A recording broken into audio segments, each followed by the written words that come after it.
with, but she's visiting some friends. So, if all of this stuff actually happened, well, let me ask it differently. One of the questions that this movie raises for me is, and I'm really excited to see it, is does it matter if, to this person who went on this trek to find this, it seems to really matter that this actually happened in history? I'm not sure that it matters. Well, you know, there was an Israeli archaeologist, I believe his name was Israel Frankelstein, something like that. He does not believe that the stories in the Bible are real history at all. But he did say it's the meaning of the stories that make him stay in his faith, celebrate Pesach, say the prayers, and so forth. And yet, as an archaeologist, he doesn't believe this is so. So you're right, David, and I said the same thing to the friend that I was with. You know, what does it matter?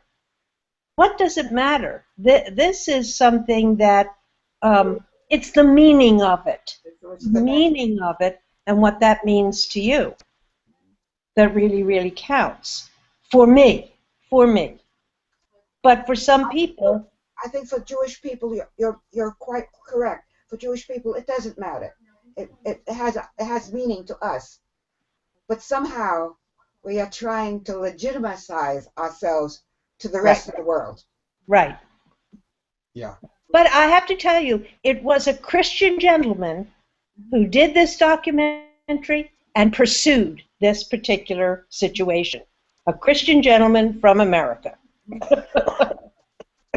So I don't remember if it was to this group that I shared that I've been watching a lot of atheistic, anti-theistic videos lately. People arguing against faith, which I find fascinating. I just think it's really interesting, the debate. And one of the perspectives is, if this isn't true, if this didn't actually happen, then what a horrible text for us to hold on to. What a terrible, horrible text for us to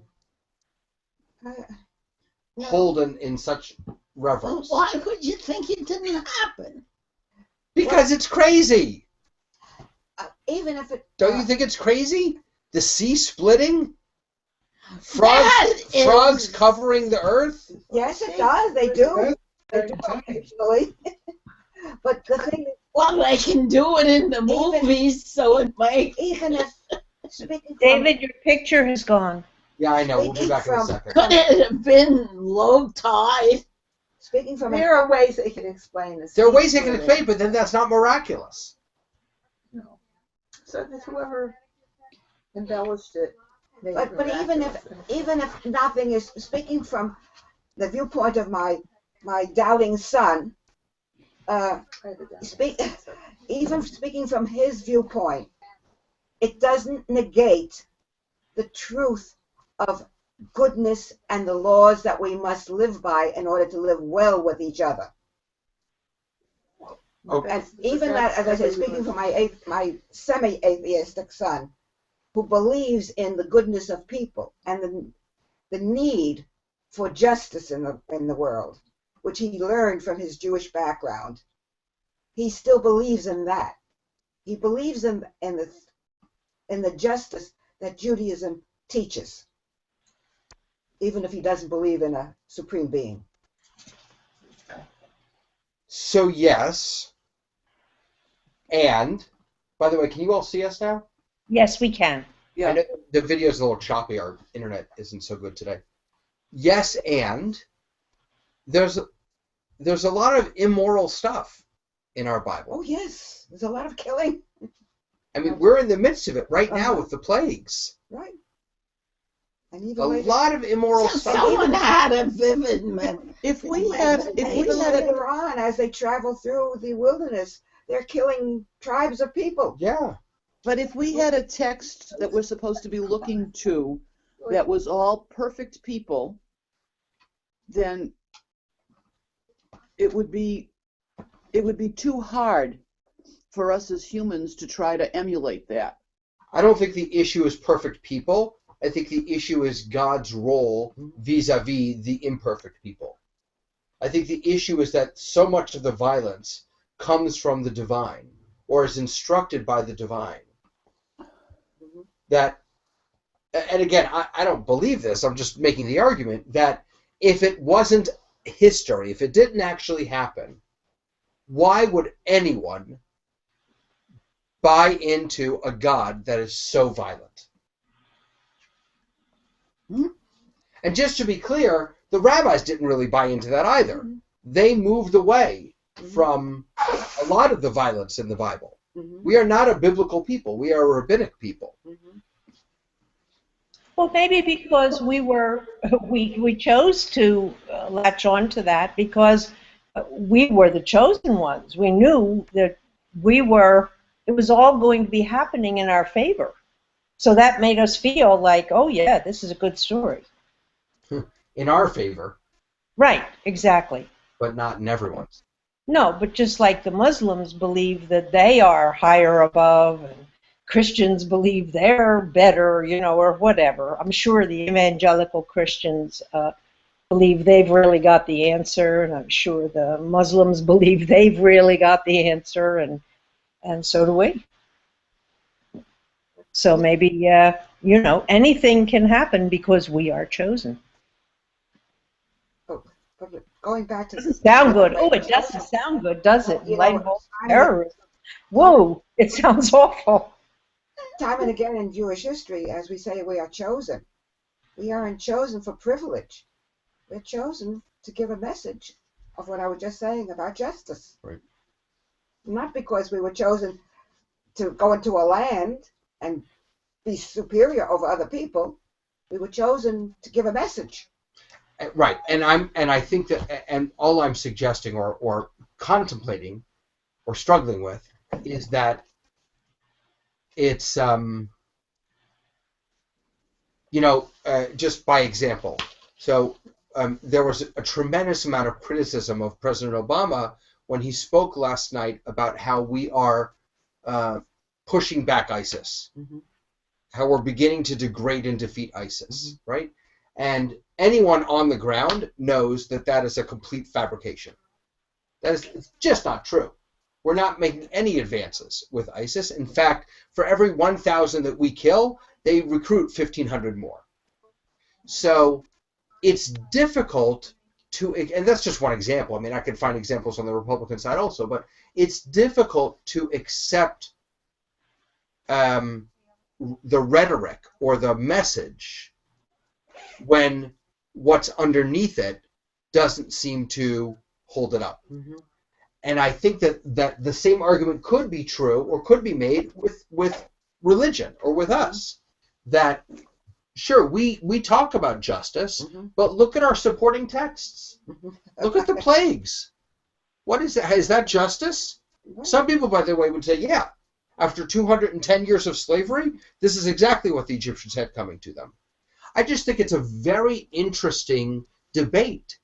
How do we, as people of faith, see our texts as teaching us about justice when they can also be seen so easily as promoting violence? It's true. It's true. I think that the divide of the years always comes back to me. How many years ago and what was written when? I mean, if you want to, I'm not really talking about animals, but the progression of wars and what they had to fight with and how they fought, I think all fed into what was written or presented. They didn't have the atom bomb, so they're, a means of destruction. Whoever was, that much of a writer thought of the plagues, or We had only nature to rely on. Right? I don't know where to put it, but that always comes to mind to me. What they had that we don't have, and how it developed over the years.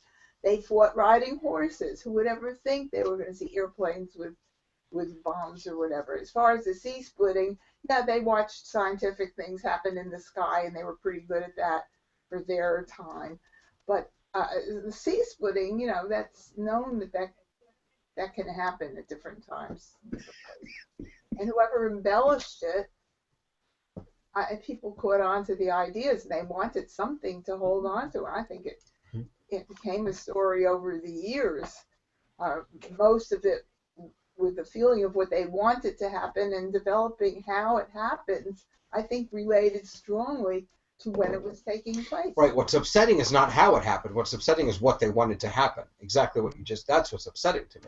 Well, yeah. Did you see? Did you all see Exodus? By the way. No, I didn't. I I've did. read the write-up. Dina, did anyone there see Exodus? No. I did not. No. I just So thought I'd one of gotta go. one of the most upsetting parts of Exodus to That was me. not- Well, first of all, the whole movie was terrible, but in my opinion, Yes, that's what people say. it really was awful. I didn't like it too much. But one of the most upsetting parts to me was the splitting of the sea, and the way they did it was exactly what you just said. Yeah. They made it look like it was just a natural tide going out. The coming back down on the Egyptians, they made a big deal of. But the initial splitting, there was no staff in the sea. There was no walls of water. The first Exodus was so much better if you talk artistically. It was, Absolutely. This was literally the water just kind of dried up and went away. It was so non-miraculous. And and to me, that was them attempting to show that this could have been a natural occurrence. Well, And that was completely unsatisfying to but me. when you stop to think of the area in which it actually did take place at the Sea of Reeds, it is a time of the year it is dry. And But there then is a why time do of we the year celebrate that? So really? Because they happened to cross at that time. Right. So now we come to this idea that a miracle isn't what happens, it's when it happens. When it happened. Right? And Dina, we talked about this a lot. Yes. Right? That the idea that what's miraculous is not what happens, Uh-huh. but that it happens at the moment Right. that it needs to happen. Right. You know, when this drying up Right. happened to happen, or the Egyptians happened to show up right when the sea was dry. The miracle is that we were there Right. Right. when it happened. That becomes the legend that we associate with the period. Right. With what we made up in order to make our story seem plausible. Right. Right. But it could have happened. It could have been a dry area, and then the rains came, and it opened up. Right. Well, it says the sea parted. Well, that's the way the story is written. Yeah, it just says Scientifically, it we don't parted. know what they knew. So you gotta interpret what parted. Right. Beautiful. Of course, when they It's a show it in beautiful the story. movie of the Ten Commandments, it was You know, and And when the child they had represented. oh, that was awful. That- That was just a Well, I whiny kept little it- child. Yeah, In the movie well, Exodus, God was played by a child, and it was just a whiny little obnoxious child. I think. See, I kept thinking, what could the artist, the interpreter, or the editor mean by that? And I thought he was using the child possibly as a way to say what's going to happen in the future is going to come from the young, rather than Moses, who was old. Yeah. And God said, "You can see me from the back." Was that the quote I Mhm. used to hear? But you can't see my face. Mm-hmm. And this child was to represent something that was much more open, but was going to happen in the future. It was Moses's.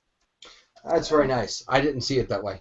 He just annoyed me. I It just read the write-up on it, and I said, "That's not he going really. to see I was Father." so. You know, I actually had a flyer made up because I wanted to do a temple trip to Yes, this movie. I remember. I'm so glad I didn't. I'm so glad. It was just. Well, it it was couldn't awful. compare. My son, he went too, and he said, "I really came to see who could beat playing that part, Right. other than Charles." We don't like anyway, but. Right. but All I saw was Batman because that's what he played. All right. So we, friends in Boston, we got a little stuck last week. Where are we? Oh, didn't- good. We didn't make much progress at all. That makes me happy. Yeah. I don't even remember. And neither do I. I got the right page. I have no idea. I don't know where we are. Hold on. Where Where was it? were 6? Verse 18. Really? We made it to 18? I'm 12. Well, we were stuck on 17 for the day next Wednesday. Oh, because we left off supposedly starting at 17. So Exodus. Why did we get stuck on 17 again? I think we were talking about the matzahs and why this day, the difference. Well, we read 16 and 17, I believe. We were talking about the matzah festival, and the first day was called holiness, and the seventh day shall be called holiness for you. The page. Yeah. We also talked about how matzot can be read as mitzvot. Right, right. That we have to guard not the matzah, but the mitzvah. Yeah, so we were talking about the difference between those two holidays. Right. That's right. Oh, that was the week before.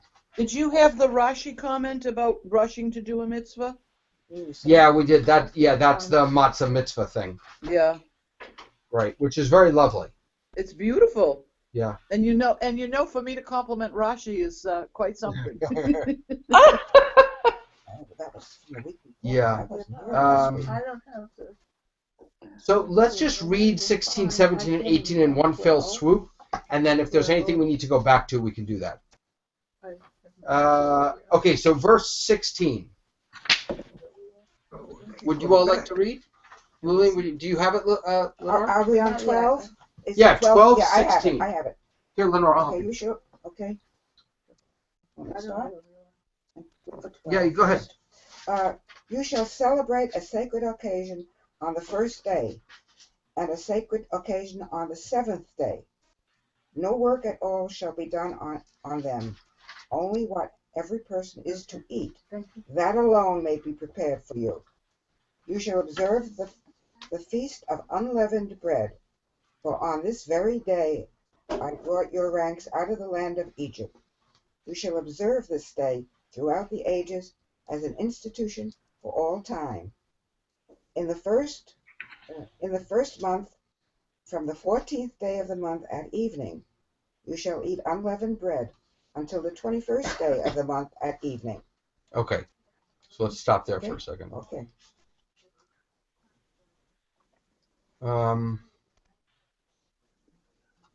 Oh yeah, we had that because That was the week last before. week we did too. Yeah, we did last week.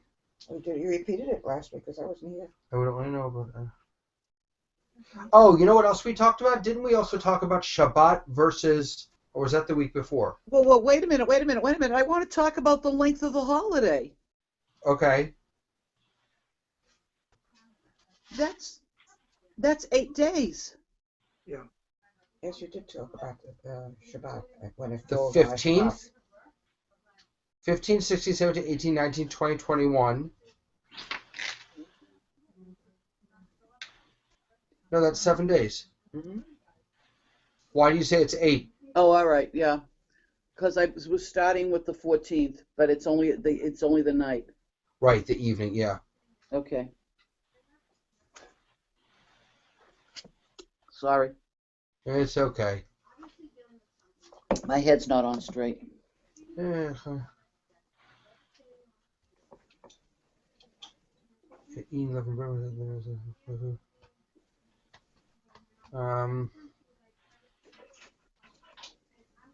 Did we also talk, was it last week or the week before we talked about Shabbat versus holidays? It was last week. 2 weeks ago. I was here last week. Oh, 2 weeks ago, We okay. talked about prohibitions and permissions. Right. I was talking about you may cook, Right. cook, and and you brought up this process. Well, what if it's on a Shabbat? Right. Okay. Should we go on to 19? Okay. For 7 days, is that what you're looking? Verse 19. No Verse leaven. 19. No leaven shall be found in your houses for 7 days. For whoever eats what is leavened, that person shall be cut off from the community of Israel, whether he is a stranger or a citizen of the country. Okay, continue. No.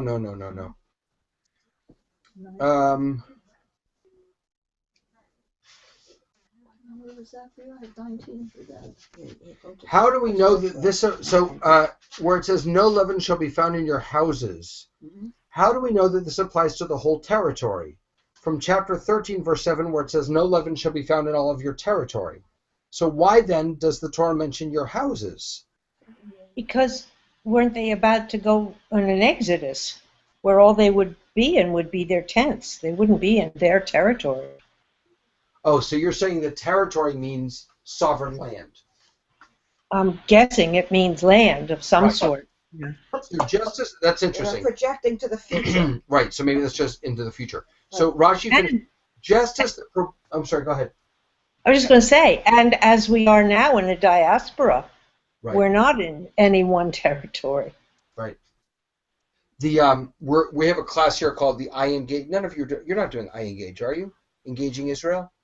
No. So we have a class that we're doing now called I Engage, which is through the Hartman Institute. Mm-hmm. And Danielle Hartman is the teacher of that. It's a video class.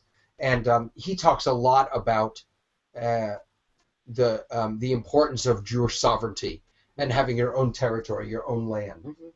So it's very interesting to think that the reason we have these two commandments, one for your territory and one for your homes, is because very often your homes are not in your territory.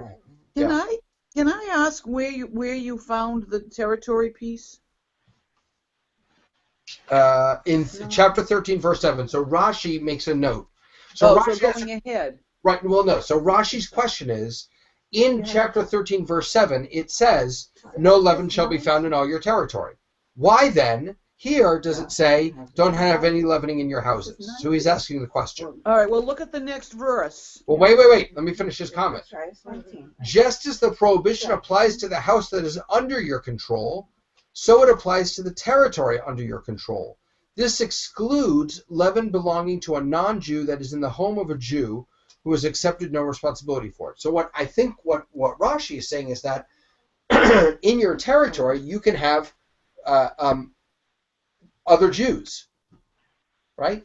And your responsibility is not just for your own home. It's for the other Jews that live in your territory. What did you just say though about people who aren't Jewish? They don't. So Rashi he gives an exclusion. It's actually it's an exclusion to this rule. Somebody who's not Jewish in your house, you're allowed to have leaven.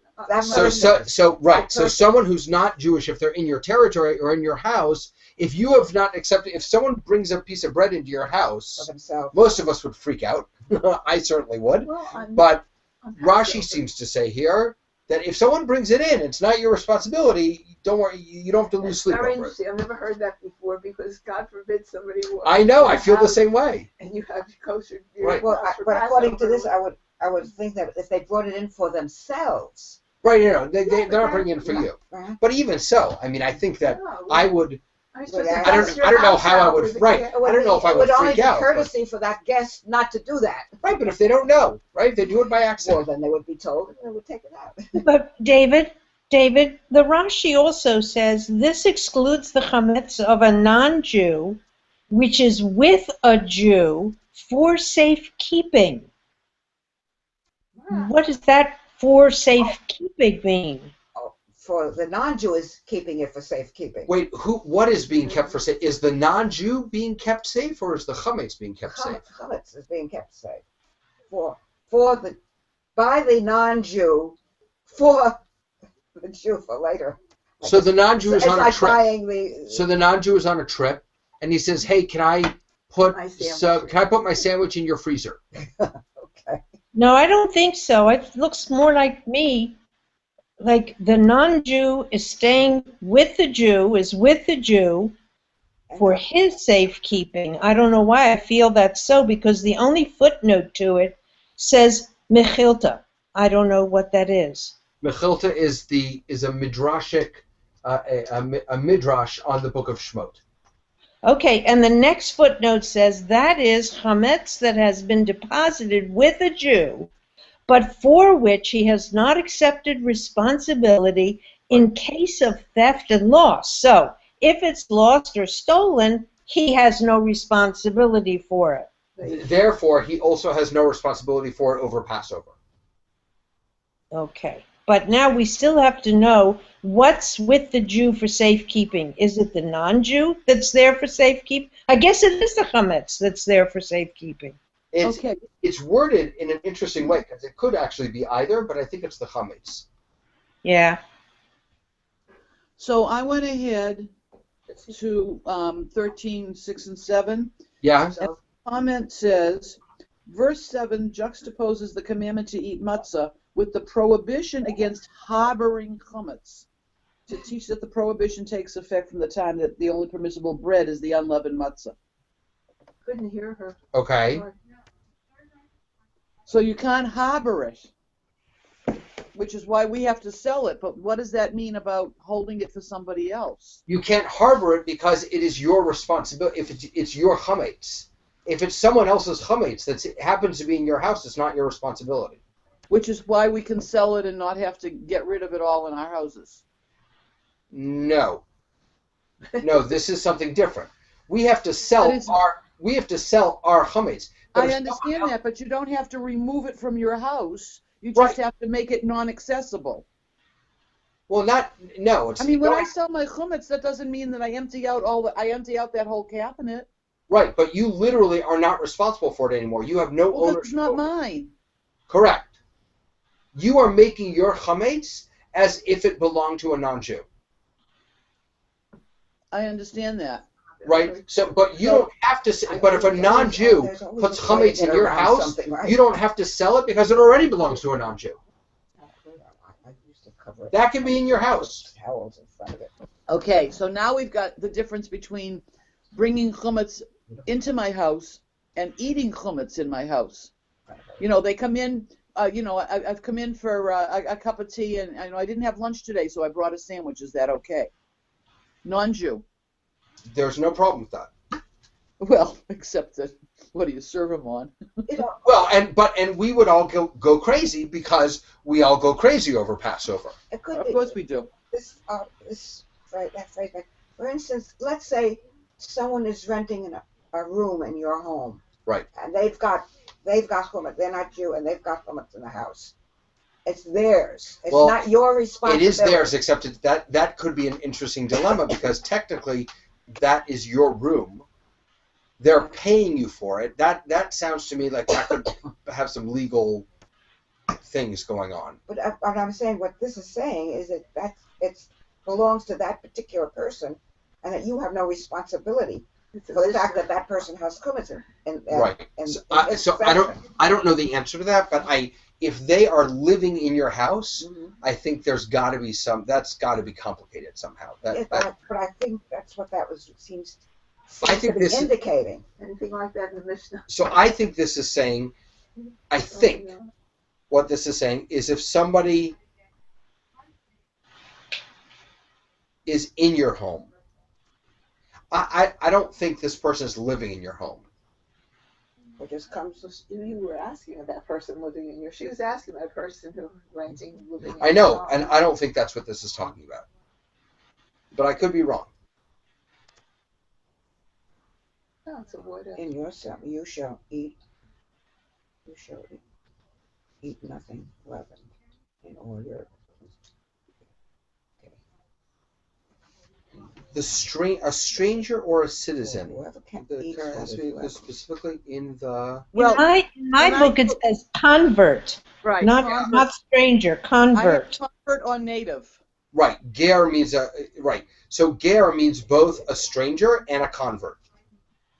It means both. So you were a stranger in a strange land. You were a ger. Mm-hmm. But it also means, but gerut is also the process of conversion. So a resident alien, if you will. Oh yeah, as it says, you shall.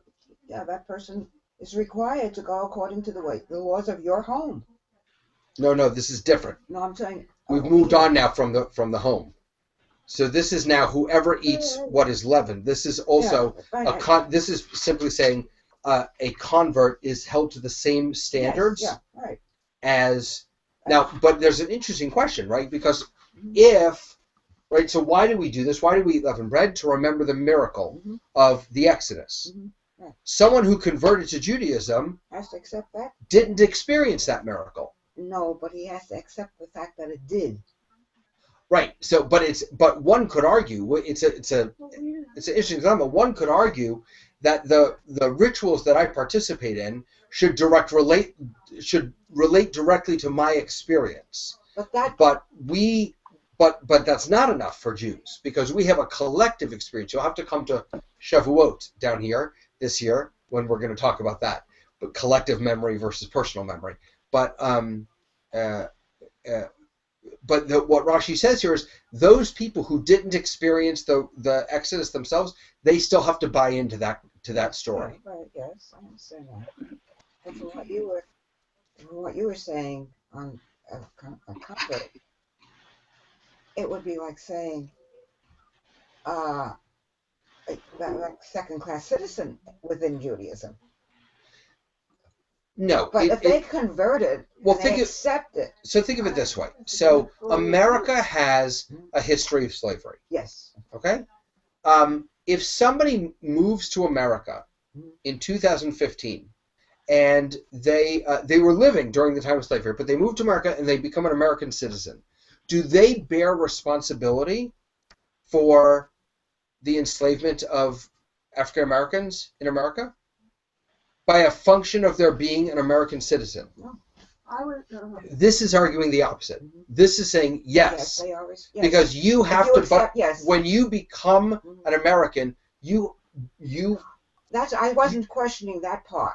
What you were saying about accepting the unleavened. I'm not accepting that.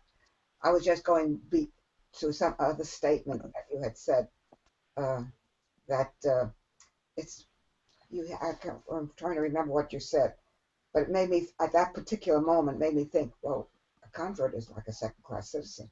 I thought that once, from another rabbi, that once somebody accepts conversion, that they become just like a Jew.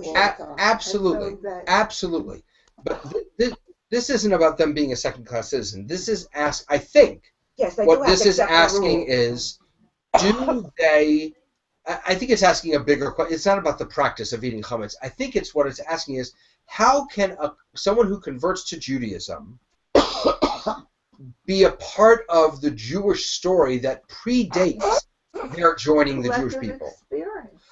I agree with you, but I think that's the question that is being raised here. And the answer is exactly what you said. The answer is they have to buy into, whether or not they remember it, they have to buy into the collective experience, the collective story. Just like someone who moves to America, yes. When you're an American citizen, you have to own American history. Right. You are now a part of that. Right. Yes. Isn't that in support of what you have talked about many times about the fact that you were there?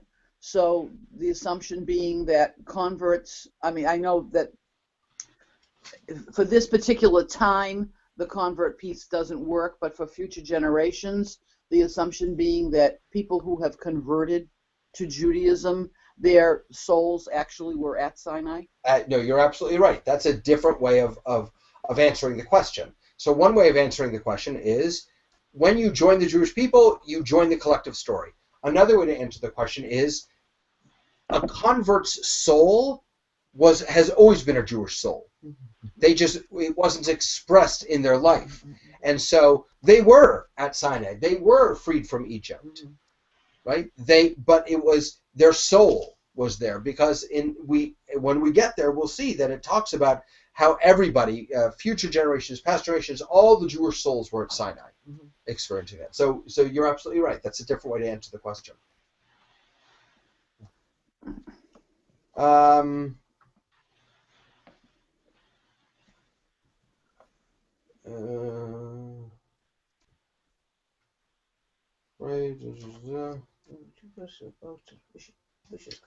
listen to this. Okay. So now Ramban, 13th century, is going to argue with Rashi. Okay? So Rashi's comment here seems off the mark to me. I love that. The point of under your control No, it's not. He's reading. No, I'm reading a comment. from something. So, Mom, you said, read the comment that you had from Rashi again. Well, the first thing the comment that I had from Rashi was, this excludes the chametz of a non-Jew, which is with a Jew for safekeeping, and for which the Jew did not accept responsibility. Right. So what Ramban is saying the same thing here. The wording, the terminology he's using is that the non-Jews, chametz is under your control. That's the term that he's using, right? So the chametz is under, because it's in your house, Right. okay? So the point of under your control, which Rashi took from the Mechilta, is not to exclude the leaven of a non-Jew in a Jew's house, since that actually is under the Jew's control. The house and the territory are the same in this respect. In both cases, the leaven is under the Jew's control, but belongs to someone else. Gentile-owned leaven that is under the control of a Jew who has not accepted responsibility for it does not fall under this analogy, since in your houses would suggest this more than in all your territory. Rather, the law prohibiting leaven in one's house comes from the plain language of this verse, and the permission to have someone else's leaven there is derived from 13:7. No leaven shall be seen with you in all your territory. You may not see your leaven, but you may see that of others, and that of the Most High. 13:7 speaks only of territory. How do we know that it applies to one's house as well? Because the unusual word for leaven used there is exactly the word used here. Okay, that makes sense. All of this is explained in the Talmud, but the point of the Midrash cited by Rashi, okay, so just to be clear, Ramban and Rashi agree that a non-Jew's chametz in your house is not your problem. They both agree on that. What they disagree on is why that's true. Rashi says that's true because there's this story in the Midrash about a non-Jew lodging in your home. Ramban says, no, that's not why it's not your problem. It's not your problem because it's not your problem, because it says your house. Okay? The point of the so now Ramban is going to tell Rashi what is the point of that Midrash that you just cited. But the point of the Midrash cited by Rashi is to exclude leaven owned by a Jew. That is, oh, this is weird. Listen to this. So what's the point of that Midrash? It's to exclude leaven owned by a Jew that is under the control of a non-Jew. The Mechilta's explanation, that's exactly what we do. No, we don't own it. We sell it. Sorry. The Mechilta's explanation is that we should not leave our leaven anywhere in our territory, which would mean even in the house of a non-Jew. If that is correct, then our verse is a loophole that permits one to leave one's leaven in the house of a non-Jew.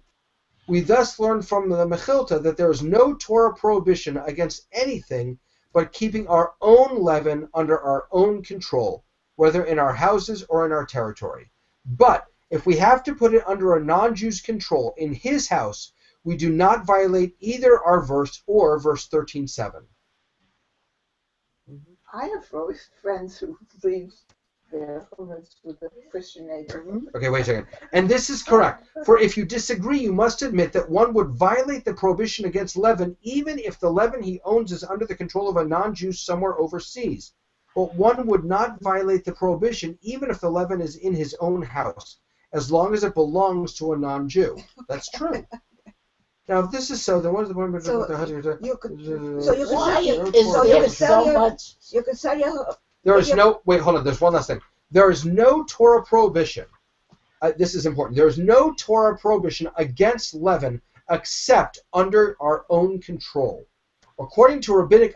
Here we go. Ready? According to rabbinic ruling, however, we must clear out our own leaven from every place.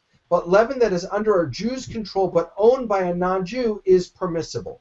That's why we sell our chametz, but it stays in our house. Right? Okay. Similarly, leaven that is inextricably buried under a pile of debris and so is lost to him and to everyone else is permitted, for we can no longer call it his. So that's why Okay, so there's a bunch of stuff here. So number one, the only Torah prohibition is that we cannot own chametz. Right. Number two, Well, we can't eat it either, but that's beside. sorry. Yes, that's a different issue. Number two, the rabbis extend that to say, don't own it, get it out of your house. Mhm. Number three, if there is chametz in your house, and they say here about under a pile of debris, but let's say there are crumbs under your refrigerator, right? Don't worry about it. Don't worry about it. Because You're not gonna eat it's those. not You can't yours. eat those, so It's that's trash. not It's edible. garbage. It's not yours. It's not even that it's not edible. It's not yours. It's considered not yours. That's if you don't own it. There's a but I wonder if I can find it real quick. Why is there so much emphasis on this leaven? That's an interesting question. Why is there so much emphasis on this leaven? It's Wait. to I want remind to us, find it's to remind us of the Exodus. where I'm not going to be able to find it right now. So I have a great book called where is it? The Hilchos of Pesach. It's put out every year by this rabbi in probably Borough Park or something, and he starts by saying everything that we've just said, right? Just be careful that I can't find it right now. Just be careful that you don't own it and clean up a little, it'll be fine. Don't worry. If it's under your refrigerator, don't worry about it. Okay. And then the very next chapter, he says, so when you're moving your refrigerator to get all the chametz, literally. So there's a disconnect between that we've created between what we have to do and what we choose to do around Passover.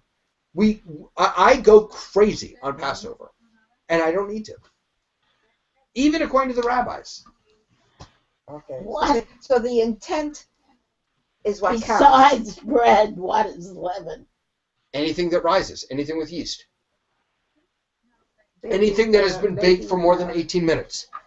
Cookies, crackers, cereal. Baking soda and baking 18 powder. seconds. Cereal? Absolutely. If there's What do you eat? Cold cereal. Still cold. It's still leaven. Takes you that long to turn on the microwave. Unless it has a symbol on it that is kosher for Pesach, it's not kosher for Pesach. the flour that it's made from, the wheat that it's made from, has to be special for Passover. No, the flour is normal flour. I know that, but it has to be prepared special for. No, there's no preparation of the flour. The issue is that when the process of the two issues. Number one is ingredients. If yeast is introduced, it automatically rises. Right. Number two is the amount of time that the ingredients are mixed. So if the water is in contact with the flour for more than 18 minutes, it starts to rise. Right? To ferment. Ferment. So that's leaven right there. So any process that takes longer than 18 minutes, when you're mixing water with flour, it's not Pesach. It's not kosher for Pesach. That's why when you make matzah, it's literally under 18 minutes from the time you mix the ingredients to the time it's out of the oven. All I do is get matzah. That's it. That's a start. There you go. Start. That's all. The rest, But you know, Tell them how many years you've been starting. but you know what's interesting? So one of the things we've learned though is how the commandment to eat matzah is a very different. It is an entirely separate component than not eating non-matzah. Right. Right. Right. We have to eat matzah only on, what did it say? The first. It just said the first day, right? And last seventh day. And then I think it even backed that off and it said really it's only the first day or something like that. That's right. But so that's one thing. You have to eat matzah on the first day. You have to not eat chametz on all 7 days. Well, that's what I was telling you about. Rabbi Hertzberg said that he didn't like matzah at all, so he ate it when he had to, and he didn't eat it the rest of the week. Right. No, we just read that you have to eat it all week. We just read that you have to eat it for the week. Yes, no, we didn't. Rabbi Hertzberg. I once heard him say that. And my grandchildren. Where did we see that? Where did you see that? Verse 18. Verse 18. Verse 18. In the first verse. From the 14th of the month at evening you shall eat unleavened bread until the 21st day of the month of the evening. All right, where did we learn? Oh, 15. It's verse 15. For a 7-day period you shall eat matzah, but on the first day you shall eliminate leaven from your homes for anyone who eats leavened food. Okay, That's and shall so be here's blessed. the comment. 7 days you shall eat unleavened bread. At Deuteronomy 16:8, it says, 6 days you shall eat unleavened bread. Thus we learn that one is not obligated to eat unleavened bread on the 7th day of Passover. One is merely obligated not to eat leaven. How do we know that eating unleavened bread is not obligatory on the first 6 days? Deuteronomy 16:8 continues, you shall hold a solemn gathering for the Lord your God on the 7th day. It is a principle of Torah interpretation that a specific example of a general rule implies something about the entire general rule. Right? This is one of Rabbi Yishmael's principles. And Okay, yeah. since the 7th day is mentioned specifically without the requirement to eat unleavened bread, it is not required on the first 6 days either. Could it be voluntary even on the first night? No. For verse 18 explicitly requires, you just read it, on the 14th day of the month at evening you shall eat unleavened bread. So that's Ramban's that's Rashi's interpretation of the fact that it's only mandatory on the first day because of this, the specific to the general rule that we learn about over in Deuteronomy. So there seems to be in the Torah seems to say for all those days, Dina, but the rabbi, at least Rashi, seems to say you only have to eat for the first day.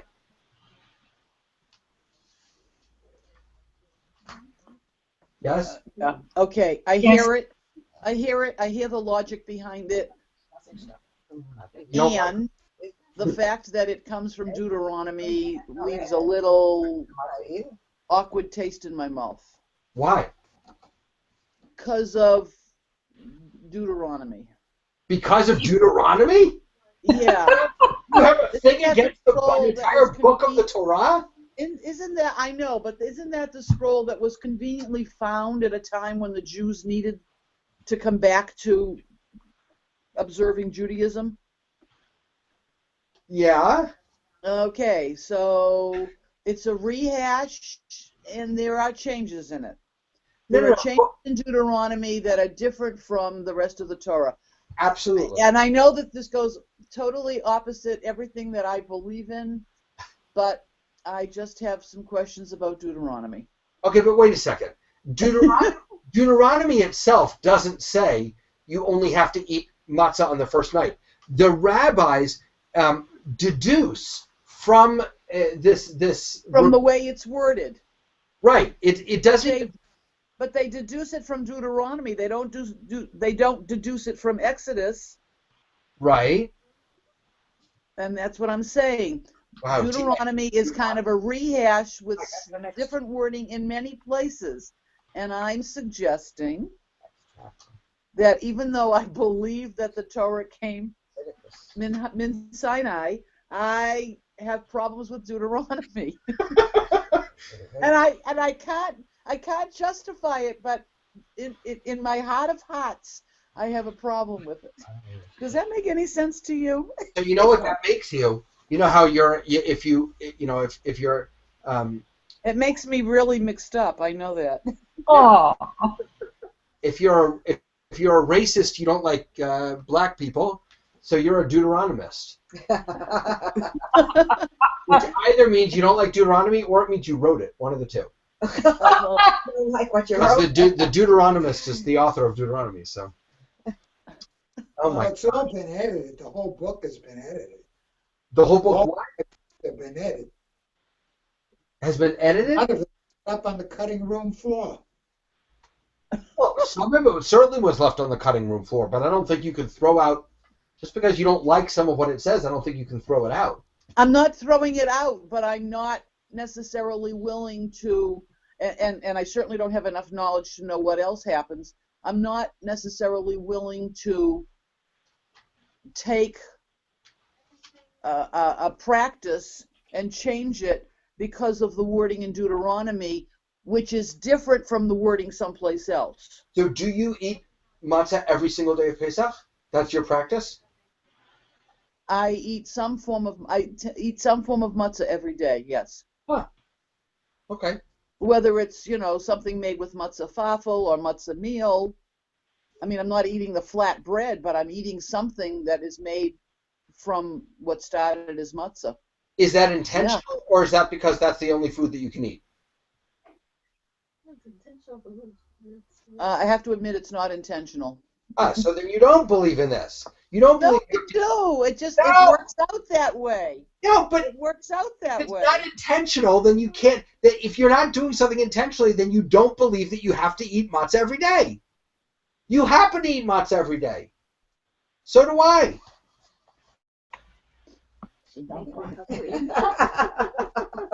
Right? Okay. I win! Win. You just got a slight advantage. He's congested. Have pity. Oh, I love you, Dina. Okay. Love you too. Bye. 1 minute. Let's just do let's do 2 more verses, just because it takes us to a break, and we can always come back and talk about them. No, wait a minute. We didn't. What? More verses. We just need to do 20. Okay, we haven't done 19 yet. We finished 19. We did? No, you finished wouldn't. Oh, I'm sorry, 20. I'm sorry. I thought we hadn't done 19. All right, I'm sorry. You shall eat nothing leavened.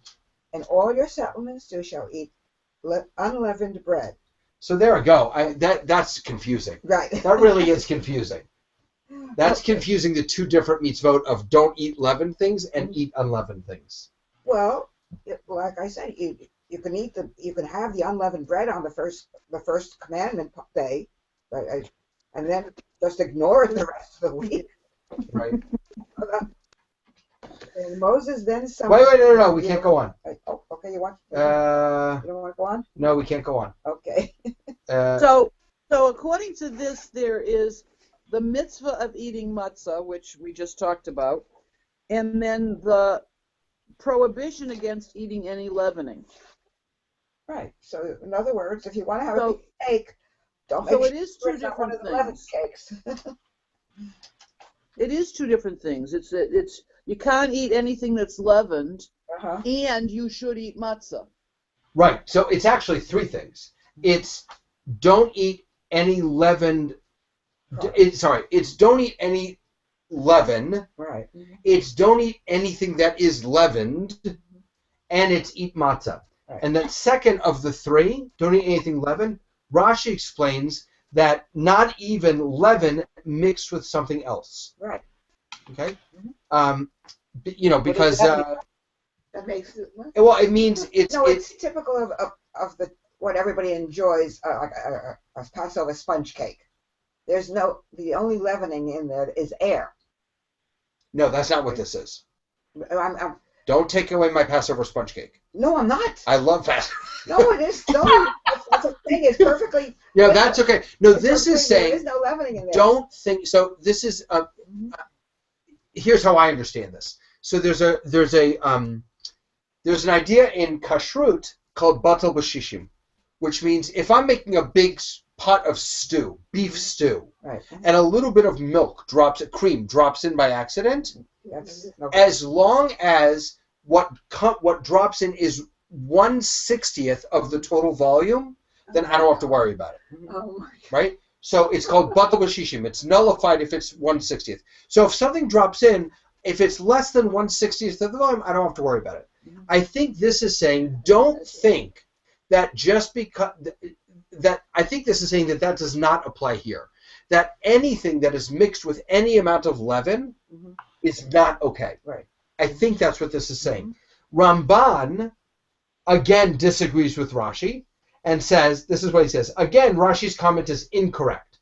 The halacha here, the Jewish law here, follows the opinion of the sages in the Talmud, where it says, for eating leaven, there is the punishment of being cut off. Right? We read that before, I think, that you're cut off. For what? Yeah, that's I said yeah. Yeah. For eating a mixture of leaven, the punishment is not recorded. So, although you're not allowed to do it, there does seem to be a difference between eating leaven itself and eating something that gets mixed with leaven. Mm-hmm. I think that's what it's saying. Mm-hmm. Let's say cut off. How do you have something mixed with leaven that isn't leaven? Thrown out of the. Hold on one second. It's Karet. It's a very, very harsh punishment in the Bible. To be karet is to be cut off from the community. You're pushed out. It's right up there with being killed. It's a very, very serious punishment. Yeah. I'm sorry, Dina? like when they excommunicate. I don't understand what Ramban said. I don't understand. If you're eating something mixed with leaven, then that makes it leavened. No? Yeah. Give me an example. I can't give you an example, but I don't think that means it's leaven. Why not? I don't know. But it means it wasn't acceptable. It's not acceptable, but it's a different category, I think, than leaven. Then I don't understand that either. I agree with Is that. rice considered leaven? No, Mix with rice is not leaven. Rice. Rice is a whole different category called kitniot, which is ridiculous. It's just silly. It's It's a silly category. rabbinic silliness. The Cubans eat certain things that we don't eat. I don't know, it's Right. rice or noodles or something. Rice, Right, beans, right. Beans and they eat peanut that all the butter. time. Yeah, I eat it too. Yeah, right. Because anything, I think it was based on anything that could be made into a flour.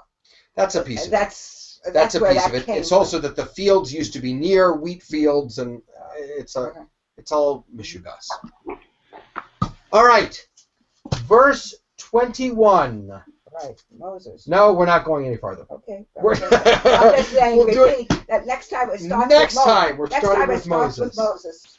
All right, Moses. And that's it. Well, now this is kind of neat. This is one of those moments where we're actually studying the same Torah portion that this week we'll be Yes, reading. Right, right. That I don't think that's maybe happened once before for us. That's exciting. Yeah. This Friday? This week? Yeah, Parshat Bo is this week. So have a wonderful Parshat Bo, everybody. I don't think Thank you. we'll still be here. I don't know. Bye, Sai. See you later. Take care. Bye-bye.